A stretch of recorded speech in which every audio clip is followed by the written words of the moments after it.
नमस्कार मित्रों, अभय ज्ञान प्रोडक्शन में आप सभी का बहुत बहुत स्वागत है। जैसा कि आप लोगों का अनुरोध था कि मैं धनु राशि का अगले महीने का वीडियो अभी से डालूं, वो मैंने डालते हुए मैंने सोचा कि अभी सूर्य और मंगल का राशि परिवर्तन हुआ है धनु राशि में, जिसके विषय में मैं आपको बताना चाहूँगी कि देखिए, इस राशि परिवर्तन से बहुत बड़ा बदलाव आने वाला है। ये 1 महीने तक रहेगा और इसमें धनु राशि वालों को बहुत फ़ायदा मिलने वाला है। चलिए मैं आपको बताती हूँ इसके विषय में। जैसा कि आपकी कुंडली में या किसी भी कुंडली में सूर्य का जो स्थान होता है, सूर्य जहाँ पर भी बैठे हों, सूर्य आत्मा के कारक होते हैं, पिता के कारक होते हैं, मान सम्मान सरकारी नौकरी के कारक होते हैं। सूर्य के प्रभाव का वर्णन जितना हो सके उतना ही कम है। सूर्य अगर आपकी कुंडली में मजबूत होते हैं तो बहुत कुछ देते हैं। यदि आपके सूर्य कमज़ोर हों तो मान सम्मान की प्राप्ति नहीं हो पाती, हानि होती है, माता पिता को कष्ट मिलता है, आपके नेत्रों में समस्याएं पैदा होती हैं, बहुत सारी बीमारियां और परेशानियां जातक को मिलती हैं, असफलताओं का सामना करना पड़ता है। तो इसी तरह से बताना चाहूँगी कि और अगर सूर्य अच्छे स्थान पर हों तो बहुत लाभ देते हैं। और इस समय धनु राशि की कुंडली में 16 अगस्त से 16 सितंबर तक सूर्य उनके भाग्य स्थान यानी नवम स्थान में बैठे हैं। तो नवम स्थान होता है, देखिए, भाग्य का स्थान, जो बताता है कि आपके जीवन में भाग्य आपका कितना साथ देने वाला है, आप जीवन में क्या करने वाले हैं। 16 अगस्त से 10 सितंबर तक सूर्य अपनी ही राशि सिंह राशि में प्रवेश कर गए हैं और ये 16 सितंबर तक रहेंगे, इनका समय है। इनके प्रवेश करते ही बहुत सारे परिवर्तन आपको 16 तारीख के शाम से शायद नज़र आए हों। ये चंद्र राशि के अनुसार मैं आपको बता रही हूँ। इस समय में सूर्य आपकी कुंडली में जिस भाव में विराजमान है, अगर आपकी, ये तो मैं धनु राशि की कुंडली बता रही हूँ, अगर आपकी कुंडली में सूर्य पहले से बलवान है और यहाँ पर भाग्य स्थान पर सूर्य विराजमान है, या जैसा कि मैंने बताया कि इस समय सूर्य अपनी ही राशि सिंह राशि में प्रवेश कर गए हैं, तो अगर इस समय में आपकी कुंडली में भी सूर्य पावरफुल हैं, मजबूत हैं या कमज़ोर हैं, जैसे भी ये देखना पड़ेगा कि इस समय सूर्य आपकी कुंडली में किस भाव में विराजमान है या कितने अंश के हैं, किस अवस्था में हैं और किसके साथ, कौन से ग्रह के साथ युति बना रहे हैं या कौन सी दृष्टि वहाँ पर पड़ रही है। इन सब के असर के साथ ही आप पर सूर्य का प्रभाव बताया जा सकता है। जन्म कुंडली में सूर्य अगर मजबूत हैं तो आप किसी भी लग्न के जातक होंगे, आपको शुभ परिणाम प्राप्त होगा ही होगा। सूर्य सिंह के साथ आकर बहुत शुभ योग बनाते हुए दिखाई दे रहे हैं और धनु राशि में तो सूर्य आपके भाग्य स्थान में ही विराजमान हो गए हैं और मंगल पंचम भाव में, तो यहाँ धनु को अप्रत्याशित अधिक या कहें ज़बरदस्त लाभ मिलता हुआ दिखाई दे रहा है। 2 ग्रह स्वग्रही और गुरु भी स्वग्रही, यानी इस राशि की किस्मत के दरवाजे अब खुलते हुए दिखाई दे रहे हैं। अब आपके लिए कुछ भी असंभव नहीं है। काम में सहयोग करेंगे मंगल, गुरु और सूर्य अनेक क्षेत्रों में आपके लिए लाभ का मार्ग प्रशस्त करते हुए दिखाई दे रहे हैं। घर परिवार में भी आपकी प्रतिष्ठा बढ़ने वाली है। भूमि, भवन, वाहन, हर तरफ का सुख अब आपको मिलता हुआ दिखाई दे रहा है। अगर पिता से आपकी कोई अनबन चल रही थी, कोई दूरियां आ गई थीं, तो वो भी इस समय में संबंध सुधरेंगे। लेकिन जब इतना अच्छा समय है तो इस समय में कोई भी गलत कर्म आप ना करें। प्रातः उठकर सूर्य भगवान को जल दें, सूर्य मंत्र का जाप करें और गुरु का भी सहयोग है यहाँ पर। इस समय में केसर का प्रतिदिन तिलक लगाएं, नहाने के जल में हल्दी डालें और फिर नहाएं। मंगल के लिए हनुमान चालीसा पढ़ें और मंगलवार को गुड़ का सेवन करें, क्योंकि इस समय में मंगल की पंचम भाव में आने से हो सकता है कि बीच में थोड़ा आपका दिमाग गर्म हो, आप गुस्से में आ जाएं। उसको शांत रखने के लिए आपको हर मंगलवार को गुड़ का सेवन अवश्य करना चाहिए। और इस समय में आपको किसी भी गलत कार्य में नहीं पड़ना चाहिए, उससे दूर रहना चाहिए। भाग्य का साथ इस समय मिला हुआ है तो परिश्रम कीजिए, भरपूर कोशिश कीजिए। अगर कुछ लोग काफ़ी टाइम से कोशिश कर रहे थे किसी नौकरी के लिए, किसी काम धंधे के लिए, व्यवसाय के लिए, और अगर आप सरकारी नौकरी की कोशिश कर रहे थे तो ये समय बहुत उत्तम है, आप आगे बढ़िए। अगर आप पहले हार मान चुके हैं तो फिर से एक बार प्रयास कीजिए। ये समय में भाग्य आपका साथ देने वाला है। कैरियर और काम के लिए बहुत ही बेहतर लाभदायक समय है। 7:30 की ढैया होने के बाद भी गुरु, मंगल और सूर्य सकारात्मक भरपूर सहयोग दे रहे हैं आपको। आदित्य हृदय स्तोत्र का पाठ करिए। रविवार को हो सके तो प्रतिदिन सूर्य भगवान को जल चढ़ाइए, सूर्य भगवान का मंत्र पढ़िए। आदित्य हृदय स्तोत्र अगर आप रोज़ नहीं पढ़ पा रहे हैं तो आप रविवार के दिन तो अवश्य ही पढ़िए। ऐसा दिखाई दे रहा है कि अब आपके परिवार में या आपके साथ कुछ ना कुछ मांगलिक कार्य होंगे। अगर काफ़ी टाइम से संतान को लेकर परेशान थे तो यहाँ संतान सुख की प्राप्ति भी हो सकती है। लेकिन आपके पिताजी को थोड़ी बहुत ब्लड प्रेशर की समस्या दिखाई दे रही है, उसको आप संभालिए। आपके पराक्रम में वृद्धि होगी। आपके भाइयों से लाभ तो होगा लेकिन थोड़ी बहुत वैचारिक मतभेद हो सकते हैं, तो बस इसमें थोड़ा सा संभाल कर रहिए। लेकिन अगर आप लोग व्यापार से जुड़े हैं, विदेश से जुड़े हुए कोई काम कर रहे हैं, अगर नहीं जुड़े हैं, आगे जुड़ना चाहते हैं, तो अगर कोई विदेशी भूमि से आपको लाभ मिलने वाला है, अगर कोई आपका विदेशी मित्र है वहाँ से आपको लाभ मिलने वाला है, विदेशों से जुड़े हुए क्षेत्र में आपको लाभ की प्राप्ति हो सकती है। आप इस समय में धर्म के कार्य करेंगे और धर्म के कार्य कीजिए भी। देखिए, अब मैं मंगल के विषय में बताना चाहूँगी कि मंगल का आप पर क्या प्रभाव पड़ रहा है धनु राशि वालों, क्योंकि मंगल आपके पंचम भाव में आके बैठ गए हैं। पंचम भाव है आपका प्रेम का, रिलेशनशिप का, और उसके साथ ही संतान का और आपके काम धंधे का। इस समय मैं बताऊँगी, जैसा मैंने पहले कहा था कि मंगल थोड़ा सा गर्म ग्रह होते हैं तो आपको अपनी वाणी पर नियंत्रण रखना होगा। ये उग्र और अग्नि तत्व वाले ग्रह हैं, शक्ति और साहस से युक्त होते हैं। मंगल ऊर्जा के प्रतीक होते हैं, तो इस समय अगर आप पहले सुस्त पड़ रहे थे, आपकी ऊर्जा बढ़ेगी, आप अपने काम करेंगे। तो अगर ये पंचम भाव में है तो संतान, शिक्षा और प्रेम संबंध को ये दर्शाते हैं। मंगल का राशि परिवर्तन लाभदायक सिद्ध होगा। जो जातक काफ़ी टाइम से नौकरी से जुड़े हुए हैं उन्हें यहाँ पर प्रमोशन मिलता हुआ दिखाई दे रहा है, उनको लाभ मिल सकता है। जिनकी नौकरी नहीं है वो कोशिश करें, इस समय में ज़रूर उनको नौकरी मिल सकती है। शिक्षा को लेकर महत्वपूर्ण समय है। यदि नौकरी बदलना चाहते हैं तो ये समय सही है।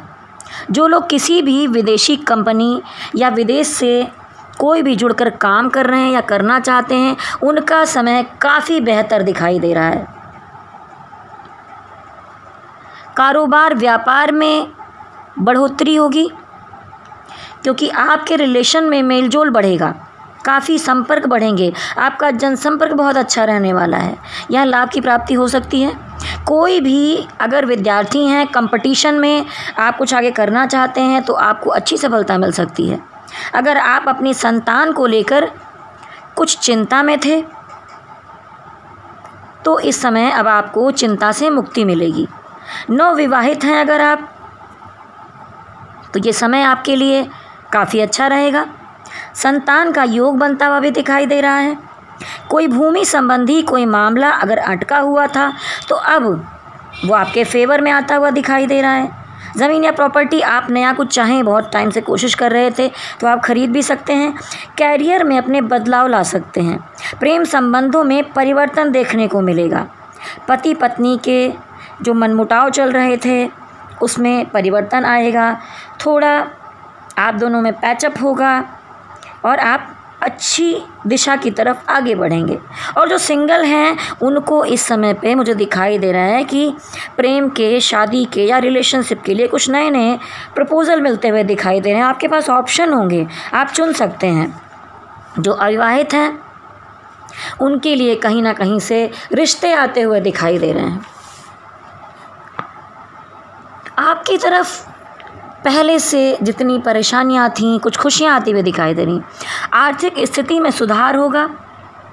जैसे आप कह रहे थे कि कब सुधरेगा धनु राशि का समय, अब सुधार शुरू हो गया है, क्योंकि भाग्य का साथ सूर्य भगवान दे रहे हैं। आपके प्रेम स्थान में, संतान स्थान में, काम के स्थान में बैठे हैं मंगल देव, और आपके केंद्र में प्रथम भाव में बैठे हुए हैं बैठे हुए हैं बृहस्पति देव, तो बृहस्पति देव के साथ जो केतु हैं वो अगले महीने 23 तारीख तक जो केतु हैं वो स्थान बदल लेंगे। तो ये लाभ आपके लिए और अधिक बढ़ जाने वाला है। अगर सूर्य मजबूत हो जाएं, वो भाग्य स्थान में आ जाएं, तो फिर क्या कुछ नहीं हो सकता। तो ये आपके लिए बहुत ही अच्छा समय है। अगर आप पहले कुछ भी नेगेटिव सोच रहे थे तो फुल पॉजिटिव हो जाइए, फुल ऊर्जा में आ जाने वाले हैं आप, और आगे बढ़िए, ज़्यादा मत सोचिए। देखिए, अगर आप बहुत टाइम से कर्जदार थे, कहीं पैसा आप नहीं चुका पा रहे थे, तो इस समय में आप अपने कर्ज उतार पाएंगे। या आपने किसी को पैसा दिया था और कोई आपको वापस नहीं कर रहा था, आपका धन वापस नहीं आ पा रहा था, तो वो धन भी आपको वापस मिल सकता है। और जो विद्यार्थी साइंस और टेक्नोलॉजी से जुड़े हुए हैं उनके लिए ये समय वरदान सिद्ध होगा, बहुत अच्छा समय है।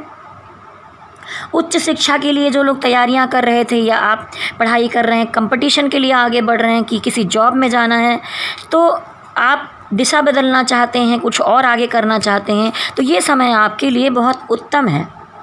आगे बढ़िए। देखिए, पैतृक संपत्ति को लेकर जो कुछ वाद विवाद चल रहे थे, मनमुटाव चल रहे थे, वहाँ भी सुधार देखे जा रहे हैं। आप अपने कार्य क्षेत्र में विस्तार करेंगे, काम को बढ़ाएंगे। कोई प्रॉपर्टी बेचने का मन था, काफ़ी टाइम से ये नहीं हो पा रहा था, तो आप ये काम कर पाएंगे। अब आपको प्रॉपर्टी, ज़मीन जायदाद के मामले में मंगल देव आपका सहयोग करते हुए दिखाई दे रहे हैं। घर परिवार में आपका व्यवहार लोगों से मधुर बनेगा और लोग भी आपसे अच्छा बर्ताव करेंगे। लेकिन बस थोड़ा सा मंगल गर्म ग्रह हैं, जैसा कि मैंने पहले कहा, दिमाग को गर्म ना होने दें, गुस्सा ना करें, थोड़ा शांत मन से चलें, क्रोध ना करें, कोई परेशानी ना हो जिससे आप क्रोध करेंगे तो थोड़ी गड़बड़ियाँ हो सकती हैं। लेकिन मंगल के जो शुभ परिणाम हैं उसको घटित होने दीजिए। इसके लिए आपको क्या करना है, हनुमान जी की आराधना करनी चाहिए। रोज़ हनुमान मंदिर में जाइए, हो सके तो घी का दीपक जलाइए, हनुमान चालीसा पढ़िए, बूंदी या बेसन के लड्डू हनुमान जी को चढ़ाइए। उनको लाल रंग के गुलाब बहुत पसंद है, वो चढ़ाइए। मीठे पान का बीड़ा भी आप बजरंगबली को चढ़ा सकते हैं, तो मंगल देव और ज़्यादा प्रसन्न होंगे। सूर्य देव को जल चढ़ाइए, जैसा मैंने कहा। देखिए, अब जैसे मैं बृहस्पति के बारे में तो आपको पहले बता चुकी थी, लेकिन बृहस्पति जैसे केतु के साथ आपके फर्स्ट हाउस में बैठे हैं, तो कहना चाहूँगी कि यहाँ पर दो तरह के योग बनते हैं। एक तो गुरु चांडाल योग, और एक कहते हैं कि धर्म ध्वजा योग। कभी कभी जब बृहस्पति गुरु हैं, सारे ग्रहों के गुरु हैं, और केतु भ्रमित करने वाले जिनका सर ही नहीं है, लेकिन बृहस्पति उन्हें कंट्रोल करेंगे। तो अगर आपकी कुंडली में बृहस्पति कमज़ोर अवस्था में है, किसी निचले स्थान में बैठे हैं, गड्ढे में हैं, या पावर में उस तरह नहीं है बृहस्पति, तो कितने भी नीचे में हो फिर भी कुछ अपना पावर रखते हैं। लेकिन जो यहाँ पर आपके फर्स्ट हाउस में धनु की कुंडली में केतु और बृहस्पति साथ में है, तो अगर आपकी कुंडली में बृहस्पति नीच के हैं तो यहाँ पर चांडाल दोष दिखाई देगा। आपके परिवार में हो सकता है कि आपके साथ कुछ दुर्घटना हो, लड़ाई झगड़े हो, आपकी ज़बान कड़वी हो जाए, आप अपशब्द बोलें, तो आपको इस पर कंट्रोल करना होगा। लेकिन ये समय अभी, जैसा कि मैंने कहा, 23 सितंबर तक ख़त्म हो जाएगा केतु का प्रभाव।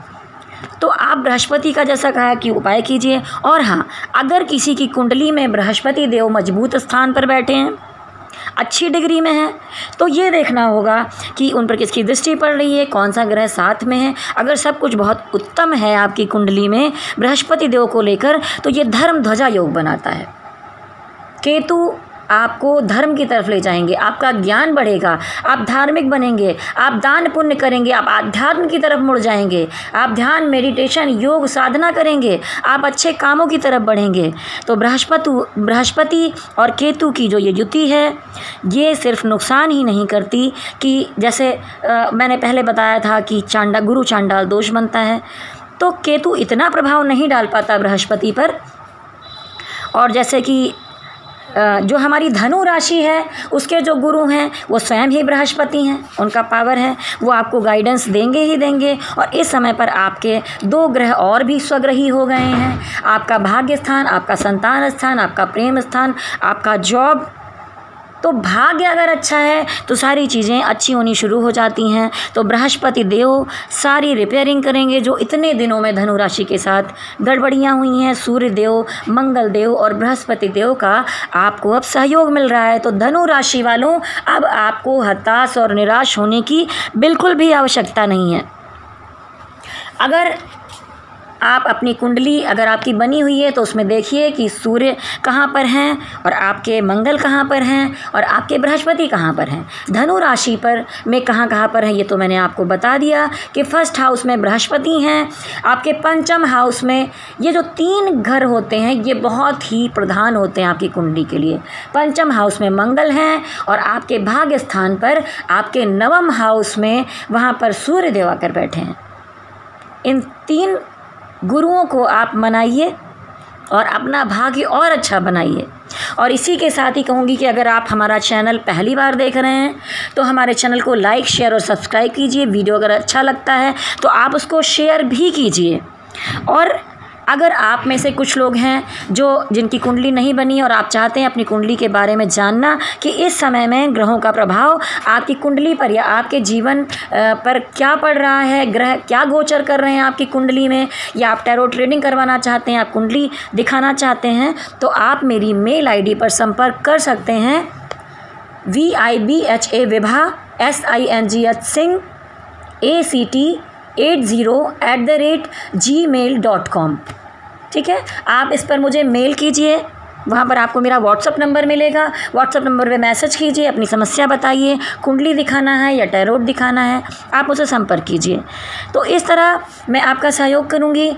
और मेरी फ़ीस है, चाहे कुंडली देखनी हो चाहे टैरोट रीडिंग करनी हो, 1100 रुपये एक मिनिमम फ़ीस है मेरी।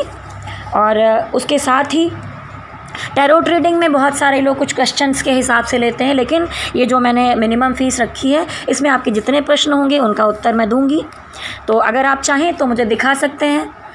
और इसी के साथ ही अभय ज्ञान प्रोडक्शन आपको बहुत बहुत शुभकामनाएं देता है। धनु राशि वालों, बहुत समय के बाद फिर ये अच्छे समय की शुरुआत हुई है। पूरे जोश के साथ, उत्साह के साथ आगे बढ़िए, गुस्सा मत कीजिए। सूर्य देव को पूजिए, मंगल देव को पूजिए, बृहस्पति देव, तीनों मिलके जो बिगड़ा हुआ आपका भाग्य है उसको सुधारने का काम शुरू कर चुके हैं 16 तारीख की शाम से।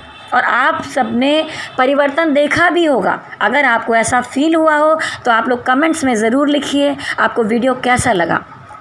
फिर से एक बार कहूँगी कि मेरे चैनल को सब्सक्राइब कीजिए और शेयर कीजिए और मेरे साथ कहिए शिव शक्ति की जय हो। बहुत जल्दी ही गणपति पूजा आने वाली है। मैं मुंबई की रहने वाली हूँ और मुंबई में हर साल बहुत अच्छी गणपति पूजा होती थी, गणपति उत्सव होता था, लेकिन इस बार इतना अच्छा नहीं हो पा रहा है। तो भी सब लोग घर में ही पूजा करेंगे और बोलिए गणपति बप्पा की जय, शिव शक्ति की जय, बोले भोलेनाथ की जय। ओम नमः शिवाय, ओम नमः शिवाय, ओम नमः शिवाय।